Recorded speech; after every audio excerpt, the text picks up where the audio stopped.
I'm on like that CPOC committee, and we talked about like this is one of our goals for the district. So we're just having a conversation about it, and then I have different topics to talk about.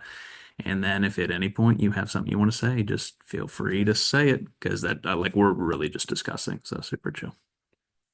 Family and community engagement. Buckle up. Here we go. Um, we'll start with discussion here in a second, but Wait, Chase, do you have to record? I do. I have to record. Yeah. Did you record it? Yeah, it should be recording. Oh, Did it it? says it. Okay, stop. No, you're good. Mine yelled at me when I opened the meeting as like recording in progress.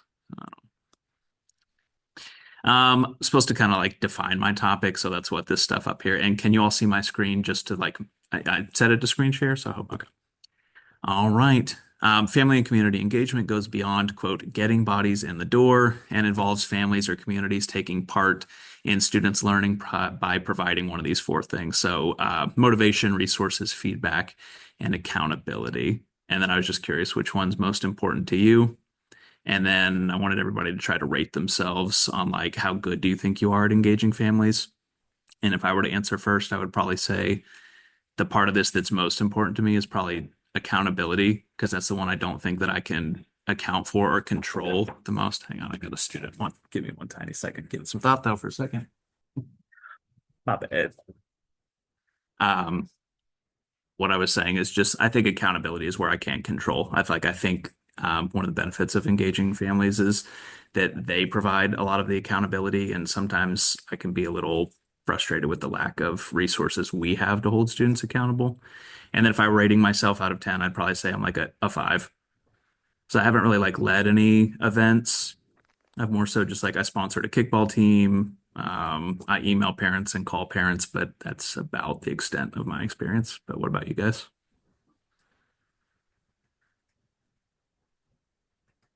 I think I'm probably out of 10 for engaging students' families. I would probably say about like a 7. I think I've done a lot of extracurricular things like the clubs that I've done, which are really important. Like culture night is a big one that I do. Then I have like a mental health-esque sort of one, but those aren't core parts of it. So I think as far as engaging parents and families in the classroom is where I struggle a little bit more. So maybe that makes it even lower because I mean, not to make an excuse, but there's so many Hmm. students that you have, and there's so many families and so many different types of, you know, things that are going on in their lives. And it's often hard, I guess, like getting that accountability with them if you don't have the relationship with them to begin with, like keeping the kids accountable if you don't have that relationship with them and their families. So I think I'm always just trying to find a way to reach out to them instead of just with updates and things. And I haven't really found what that is yet, but that's where I think I struggle with the most is just creative ways instead of just, hey, get this book or, standardized test coming up. Yeah, I feel like I'm just like sending reminders rather than actually like getting them to do something, I guess. I Did I, feel like it's less of, sorry, Chase, I feel like it's you're less good. of an issue in high school. I think engaging families is way more of an issue in the younger grades. I think my expectation as a high school teacher is that the kids are going to advocate for themselves. And so that family engagement, unless you have a larger issue, a kid with special needs and things like that, I feel like engaging with the student themselves is more important than the family as a whole, especially at the high school level. I think parents think that as well. Like at when they get to high school, they should be advocating for themselves. And sometimes parents will reach out just as out of concern for what their child is doing, and tell them to, hey, go talk to your teacher. And they want that communication between the student and teacher as well. But like also to piggyback off Cam, I think open house, I do a really good job like building that relationship then, but I kind of fall off throughout the year. But just I mean, I'll send them like updates, or even when we sent out like, "Hey, this is the spring semester email," and blah blah blah. Um, they'll still reach out throughout the year, but as far as it being personable to that specific family, it's kind of hard. And creatively engaging them, it's a little bit harder throughout the year because we are dealing with kids as well. A lot of kids throughout. So I it's do try. I try if I see a kid who's doing a really good job and who maybe I know has struggled in the past and I've seen a lot of growth in, I do try to send some positive emails, just to be like, hey, I really noticed your kid stepping it up recently. Just because I know that that goes so far, for me as a parent. And so I know that I have a young kid, but I feel like even as they get older, parents still want to know if their kids are doing good things. Yeah. So, No. Right. but I would, other than that, I'm pretty low as well, on the rating myself. I don't think I put a high priority on involving parents, because I'm so focused on the kids, I guess. I would have to also agree with Casey. This is my third year teaching, so I'm also getting the hang of multitasking with focusing more attention to the parents. But I will say that like we had our English 1-star EOC today, and we kept our for parents night out, we kept their star messages, and I did pass those out yesterday. So I did feel like, I followed through with that, making sure that the children got the messages from their parents. But as far as just sending them reminders and emails and about what to expect, as far as, the marking periods go, that's what I've been able to contribute so far. All right. Thank you all. Part of what I need to do is I need to first of all, can you all see like my camera, like my actual, like I know y'all can see what's on my screen, but like if I move the actual video camera around, is that blocking content, or you can see the whole screen right now? Okay. So I need to back up, like I'm supposed to address the problem, but I'm also supposed to support it with some research. So I just put together like a couple like research back like benefits, like when engagement is high, like here's the purpose behind it, and then kind of some of the consequences of low engagement. So I'll go through these real quick. In terms of academic achievement, just straight up students with engaged families perform better. So higher grades, better test scores, things like that. Improved attendance and behavior. I have a kid in my creative writing who he has never shown up one time. Like I've never seen him and he's been on my roster for a couple months now. And I can't reach his parents. Like I've called, emailed. And so just like, I feel like if I could get in touch with them, he would show up to first period because he's here in the later parts of the day. So like attendance, like it goes back to that accountability. Other benefits of high engagement, like social emotional development. I share this story, like it made me think about this. We had when I was on JV soccer, my freshman year of high school, we had a game that was like 2 hours away. And so I played in that game and I looked over at the sideline and literally the only person in attendance at that entire game was my mom sitting over there in her little chair. And I think about it from time to time because it just made me like feel good. And it just made me think about like none of the other parents are here. And I wondered how like the other kids felt, not having a mom who was like willing to travel and just, give up her Saturday or whatever. So it made me feel good. Like it was good for my social emotional development, but I think it's good for other kids. Just like I'm sure Casey, you show up for your daughter's things. Like, Natalie probably feels good to have you there watching. Other benefit, empowered families. I think it makes like the parents just feel good, like they have like an active voice if they're engaged, like they have a little bit of say or they know what's going on in classes. Like the more they know, the more they can do and take a part. And then it's just good for like the school culture and climate. Consequences of low engagement. So kind of on the flip side, I already mentioned this, but lower academic achievement. So like if the families aren't taking a part, if they're not like checking like what's your homework tonight, or what are you doing in class, like just there's a little less accountability, students perform worse. But weakened student motivation and belonging. So having families engaged can kind of make students motivated and actually like feel like they're like a part of the school if their parents are coming to events or bringing them to events, things like that. And then there's benefits for us too. I talked about like how a lack of accountability can be kind of frustrating. Because I just can't necessarily control that. I can do what I do in my class, but I can't hold them accountable outside. So I was just going to pose this question, which is, what are some ways that you've been frustrated by a lack of family or community engagement? And then what are some ways that, I guess like parents being too engaged or too involved can also be kind of frustrating? And I'll start the you'll have heard me talk about my good friend Brody many times. His family, like they're not super engaged. They don't really seem to have a good relationship with the school, so they're really combative, and that's very frustrating because like I feel like the students are developing their idea of the school or their opinions on it through some of their engagement with their parents. And if their parents aren't super supportive or disagree with policies, then I think that just like trickles down. So that was frustrating to me. And then I've also had parents who, I had a parent who, I mean, she'll email me after every single assignment looking for feedback for her kid, like every test, even like daily grades, just like why did he get this? And so it can be a huge time constraint for me, I guess. But what do y'all think? I get Um, frustrated oh, when if I call home and a parent says, "Oh yeah, I hear that all the time about him or mm, her," right? And if you're trying to tell, he's not listening in class or he doesn't show up or whatever it is, and a parent says, "Oh yeah, I hear that all the time." What do you do with that? Hmm. What you almost want to turn it back on them and say, "Oh, right. right, okay, so then in that case, you obviously have an issue, and what are you going to do about it? Because it's not my job to do something about it." That's a frustration for me is when a parent identifies it as an issue, but has zero motivation to address it. Mm. Something that's frustrating for me, and I don't know if this is just for ninth grade in particular, but I have a lot of parents that don't quite want to let go of control.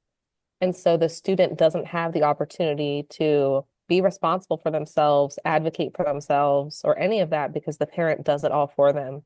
And I don't know if that's just like the population that we have at this campus. But I feel like it hinders the students' growth on like a personal level because they aren't given the chance to uh, you know, kind of grow and be that young adult that they're supposed to be becoming because their parent still has their reins on and is like monitoring their Hmm. grade and what they've turned in every single second, and they're the ones emailing me rather than their child, which is always kind of disappointing. And I kind of struggle with how to kindly tell parents, you need to back off. Yeah. That's exactly what I was going to say, Casey, as well. And then also the downside of that as well is that it goes back to the accountability. And what I find is whenever the parents are emailing a little bit more, it's almost on like it can sometimes tend to just make the kids a little bit more passive and just not want to take that active step in their own education. So that's kind of where I see, or even know how to, like if their parents are doing it, they get confused about what to do on their own. And then, it just causes issues with kids and where they feel like they stand. But that's exactly what I was going to say. Yeah, and I almost want to like at the start of the year, like almost establish like a little bit of guidelines in like our welcome letters and stuff and just be like, I welcome like questions and involvement, um, but like maybe to a certain extent, like I don't want to, receive so many emails per week, but then I don't want to come across as like rude or unavailable. So I think it's difficult to decide just like how involved do I want them to be and where do I kind of just set boundaries for myself and for the students' benefit, like you were saying, because yeah, my kid who his parents email me all the time, he has never come to me for feedback this year. Like his mom comes to me for all the feedback. I also think all of this goes with their like confidence.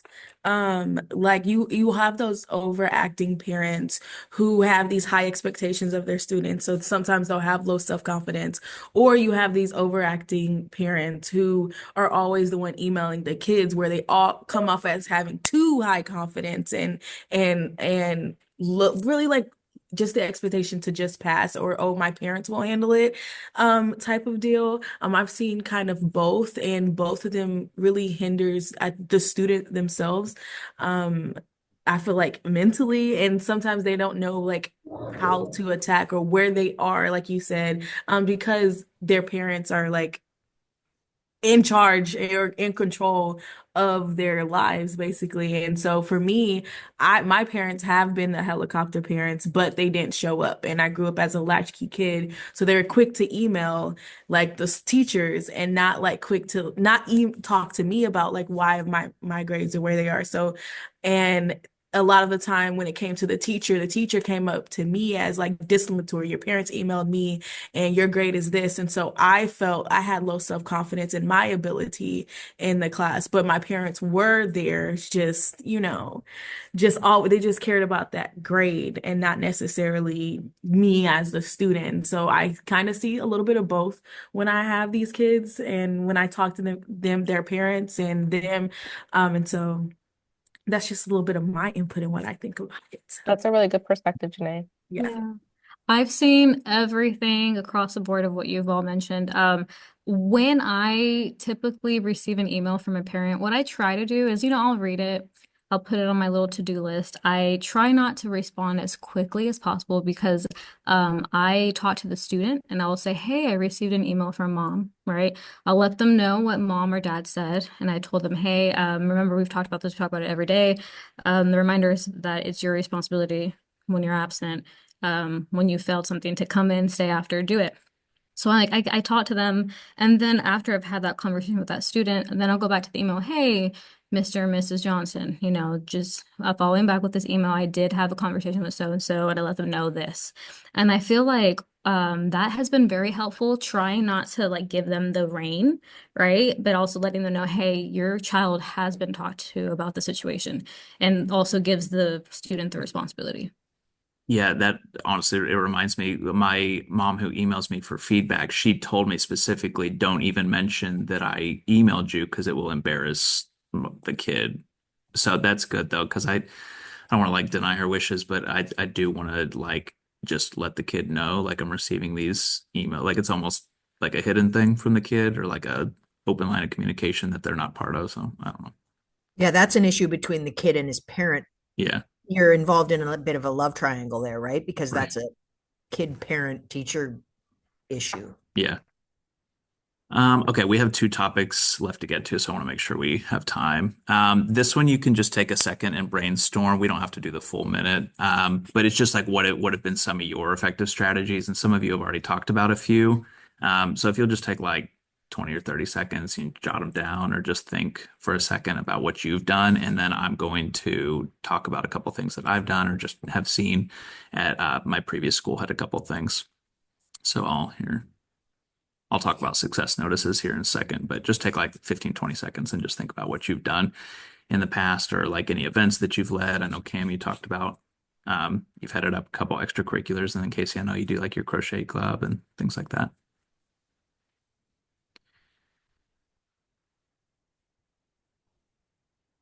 Do you want us to say, or do you just want us to think about it?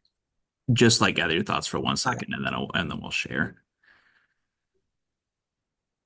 Um, okay, so success notices is kind of like it's like the physical version of emailing home to like cheer a kid on. My old school did this, but my principal required us to do at least three of these. I want to say a month, but they're just little handwritten, like, "Hey, your kid did this in class, and I appreciated it." But they had to be handwritten. You couldn't type them.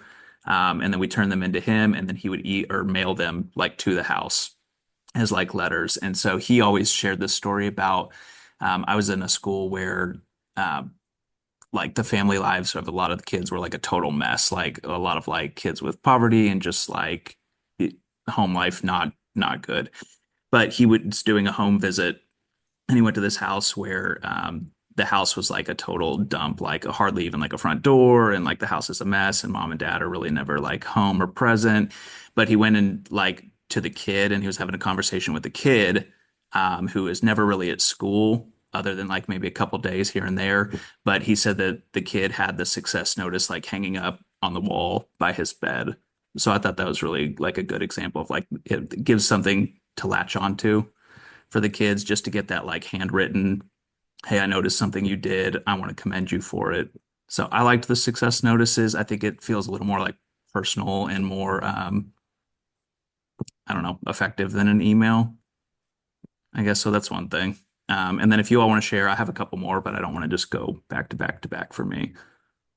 It's funny, I actually have a box of those that I've received from my kids. They stopped after elementary school, but just little handwritten notes that they brought home that just said like, Gordy was a really nice friend in class today. I mean, not necessarily academic or whatever, but I have a bunch of those. And I was so proud of how Duke shared with his classmates. And I just kept them. I have little boxes for each of my kids. And those are the kinds of things, because you don't keep an email and you don't print it Yeah. off for whatever reason. And having the little, teddy bear shaped note from Mrs. Yeah. Manuel that says Duke shared, and I'll box them up. I'll give them to them one day. But yeah, having a physical thing, I think, is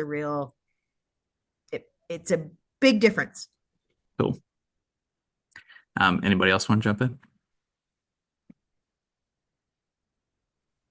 I can just say that, from my experience as a parent, my daughter, I haven't gotten any of those. I haven't gotten anything like that in this new day and age, I guess. I wish I did. But I feel a little honestly disconnected from my daughter's school currently. I felt more connected at her last school, and I think something that really the big difference is that I didn't work back then and I work now, and it's hard for me to be able to make the things at her school because I work. So that's not a success. Sorry, totally off topic. No, that's good. I mean, it just shows like I think we want that. Like Rory's not in school yet, but when he is in school, like I want to know how he's doing. I want to know what he does because I'm gonna miss some of those moments. So I want to know like what he's doing and how he's like doing well. This next one, just we don't necessarily have to talk about this one, but donation drives. I didn't really do that till I came to this school, but just like requesting for resources and stuff from parents, I think is a good way to get them involved. It gives them a way to just do something and feel like they're contributing to class. So I like donation drives.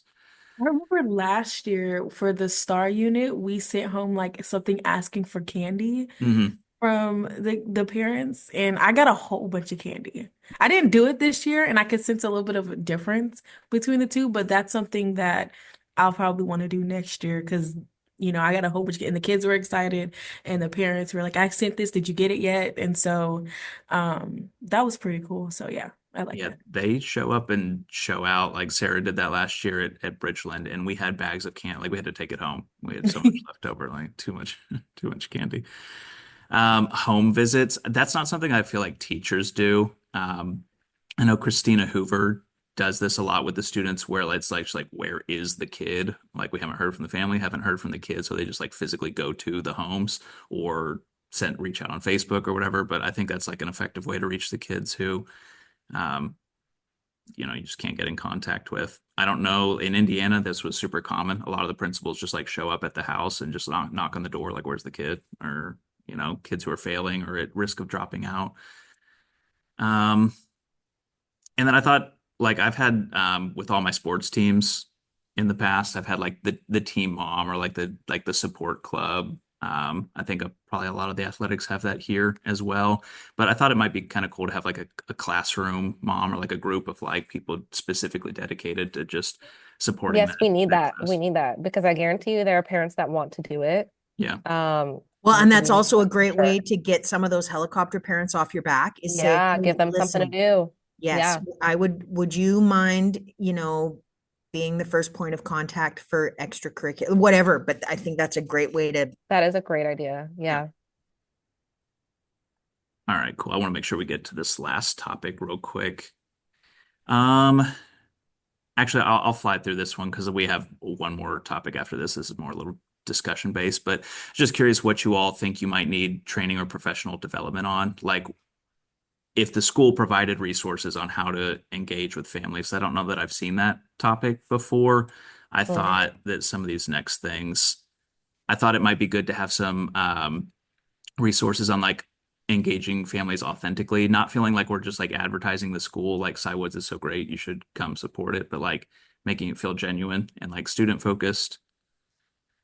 I think I would like some information on like how to get parents more involved in the kids reading because like we give them readings and they take it home, but I never really know, are the parents talking to them about it? Are the parents like, do they even know what they're reading other than receiving a book letter? Like, so I'd like to have a little more development on that.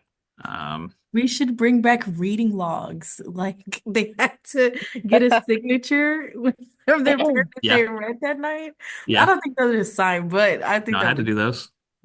I had to do those too. Yeah, Yeah. like the date, the time, and like what I got done or where I finished. That's a really fun idea actually. And then it gives the parent again something to do. I like Yeah. that. And sometimes my mom wouldn't sign for me if I didn't do the reading, and I'd be like, please just sign my reading log.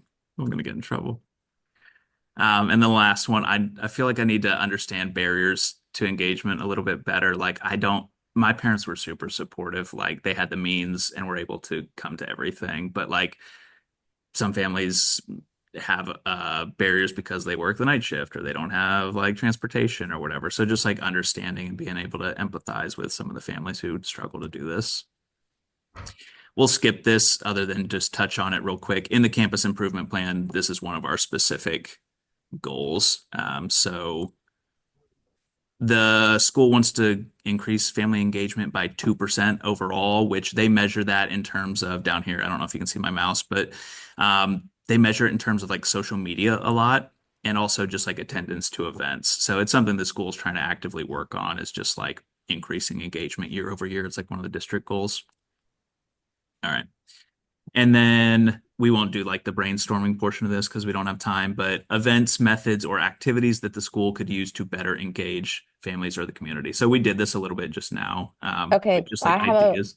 I Yeah. have a big suggestion because I'm actually running into this issue myself as a parent, but like there are so many like in this day and age with technology, parents are inundated with so many different types of information regarding parenting. And I feel like 95% of them are not great. Um, I feel like parents of teens, especially, they don't have like as your kid when your kid is young, you can go to the park and you meet another parent and you can like talk about, oh, my kid, they potty training is going awful. Like what are you doing? That sort of thing. I feel like when as a teenager, especially if your kid isn't involved in the school, there might be less opportunities for parents to like be together and talk about how parenting is going.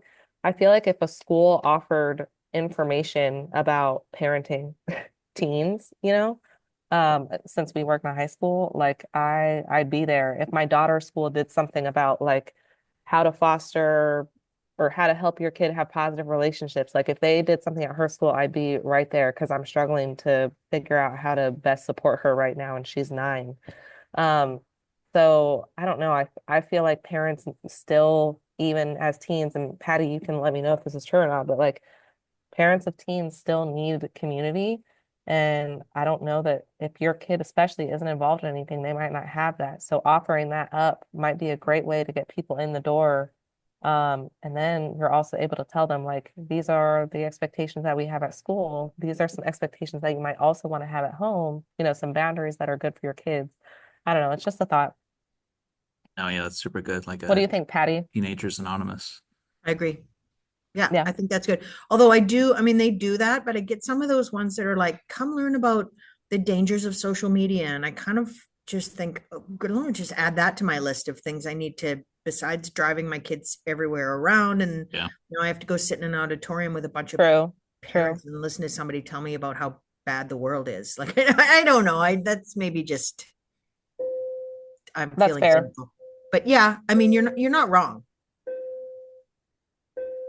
Let me share just a couple things rapid fire, and then it's 3:15. So if you all got to go, you got to go, or we can keep going another 5 minutes. I think it told me my Zoom meeting is going to end because there's like a district limit on the length of Zoom meetings or something.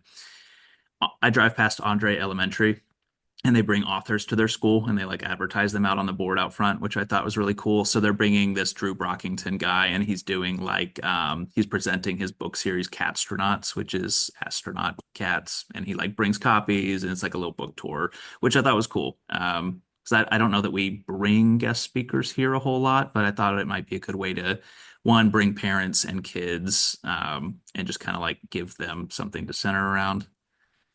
Cam, you on the spot for this one. You got the teen book con thing going on. I didn't know if parents are involved or if it's just students that go. or if you've involved parents in the process much other than, permission slips, things like that. That is actually a fantastic idea to involve parents because we are lacking chaperones this Uh, year. So that is fantastic. And I'm definitely going to keep that in mind for the future because we don't. But I feel like a lot of parents would get super into Teen Book Con. yeah, I want to go. It's on a Saturday. Yeah, and it's coming up. I saw you emailed about it earlier today. Yep. Yeah, I thought it'd be cool. I should have partnered with you a little more to do like my creative writing students because they would have liked that too, I think. It's okay. Just notes for next year in the future. I'll be Yeah. going every single year that I can. So it's not like this is the last one. Is it an annual event here in Houston? Yep. They Okay. changed the authors that go, but it's every year relatively in April. Okay, awesome. Yeah, I need to keep that in mind. Let me see.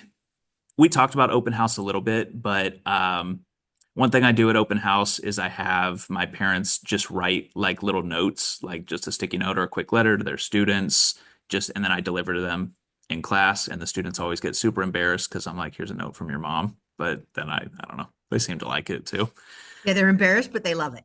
Yeah. Yeah, draw a little heart on there. Why not?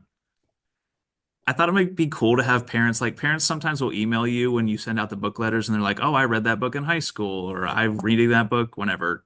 I thought it might be cool to have parents who are willing, like put together like a parent book review and then like share those with the students. Just be like, "Here's what your parents think, whether they love it or hate it." I think it'd be good for just engaging the students and also getting the parents involved. So I know, Cam, didn't you have somebody email you about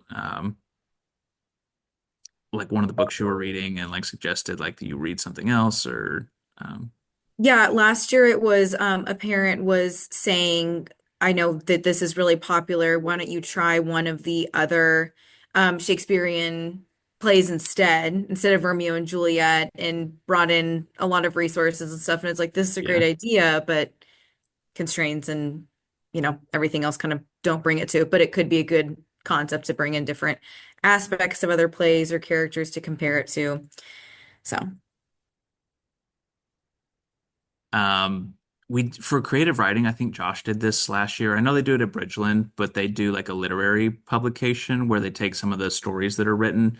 I thought it might be cool to like share out good pieces of student writing or something in some form of publication or like an email chain or something, but just be like, here's the actual writing, like the work that your students are doing in class almost. Because I hang stuff on my wall, but I don't really demonstrate to like parents like what Even that Crimson Cadet or whatever it's called, the newspaper that the school The does. Crimson Connection, I Yes. think. Yeah. Whenever I see those, I'm like, oh, I love those. I want to read them. Like, I wish they were more available to the community Yeah. because they're not. I just find them sometimes sitting on a table in some random room, but I wish they would, I don't know, put them in the donut shops or whatever, give 10 to Starbucks and, have those around so that people in the community, not even parents, can see what we're doing in the school. Yeah, that's good. At our last CPOC meeting, they were saying that like they're worried about school choice a little bit, so they're looking for ways to like advertise out in the community and get like not just the existing parents, but new parents or kids who are in middle school or even elementary school, just getting them like aware of what's happening here. So yeah, I like that. Um, I don't know if this is feasible at all, but like we provide busing for students. I don't know if we could like have a bus route for parents to get them to come to events, have like a parent bus or something. I don't know. A party bus? Yeah, the party bus for parents. It sounds like a liability disaster meeting, That's but I don't know. just, yeah. But I thought it would be cool if it was refined. This one's kind of for you, Patty. Has Susie gone through the thing where they like take her phone away yet? Or that might just be like an Air Force Academy thing, but they like limit you, like you cannot access the real world, so you rely on care packages. I thought that'd be cool to have parents like put together care packages for Star or whatever, just letters, even not to their own kids, but just like to classes, just like words of encouragement, snacks, things like that. So. All right, my timer is saying that I have 1 minute and 17 seconds before it closes down on me, and it's 3:20. Um, thank you all. Like seriously, thank you all. You all gave up your time, and you actually gave me extra time. but what I did not get was Patty's accent. So we're gonna Yeah, have Patty, to where was that? We redo were it all all. expecting it. Okay, so like next time we meet, let's just talk about the snow and what Patty, I thought you your said British. Oh, That is the Cockney accent definitely from Yes. Canada. for Pygmalion. The my Canada fancy accent's hat. good too. I was Oh, gonna wear a hat too. Oh, shoot. next time. All right, Yeah. we'll just reschedule for tomorrow. Well, you all have a wonderful evening. You Thanks for guys having too. me, Thank you Chase. all. Yeah, Bye, seriously, thank guys. You, you all. Chase. All Can right. we get a copy of this PowerPoint? Yeah, I'll send it to you. Cool, because I Yeah, love these honestly, ideas. I kind of feel like we should talk about a couple of these things Yeah, we Cool. should. Yeah. and planning for sure. I'll email it to Thanks, you real Chase. quick. Yep. Thank you guys. AP, Thank you. my Bye, fave guys. AP. All right. Bye. All right. Thank you. All right. Bye, guys. Bye.